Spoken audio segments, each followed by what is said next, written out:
Hello বন্ধুরা, নিজেকে সাজিয়ে তুলতে কার না ভালো লাগে, তাও যদি সেটা আবার হয় নেলস। না না, এটা আমার নেলস নয়। আজ একটা ভিডিও নিয়ে তোমাদের সাথে শেয়ার করতে আসলাম। প্রথমে আমি নেলসটাকে খুব ভালো করে রাফ করে নিয়েছি, তারপর কিছু নেল টিপস নিয়ে বসিয়ে নিয়েছিলাম। এরপর তোমরা দেখতে পাচ্ছ আমি নেলসগুলোকে সাইজ মতন করে কেটে নিয়েছি। তারপর কেটে নেওয়ার পর আমি বিল্ডার জেল দিয়ে 60 সেকেন্ড কিউর করে নিয়েছিলাম, এটা নেলসটাকে হার্ড করার জন্য। এবার নেলসটাকে আবার একটু রাফ করে নিলাম, তারপরে বেস কোট লাগিয়ে আবার 30 সেকেন্ড কিওর করে নিলাম।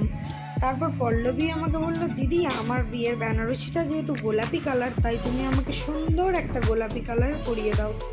আমিও ঠিক তাই করলাম, ওকে সুন্দর একটা গোলাপি কালার করিয়ে দিলাম।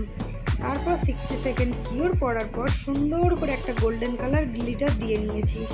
এরপর গোলাপির ওপর দিয়ে একটা গোল্ডেন ক্রোম দিয়ে ডিজাইন করে নিয়েছি, আর কিছুটা স্টোনও বসিয়ে নিয়েছি। ফাইনালি টপ কোট দিয়ে সিল করে নেওয়ার পর আমি 60 সেকেন্ড কিওর করার পর আমার নেলটা ঠিক এই পজিশন হয়ে গিয়েছিল। এরপর তোমরা দেখো আমার নেল এক্সটেনশন রেডি।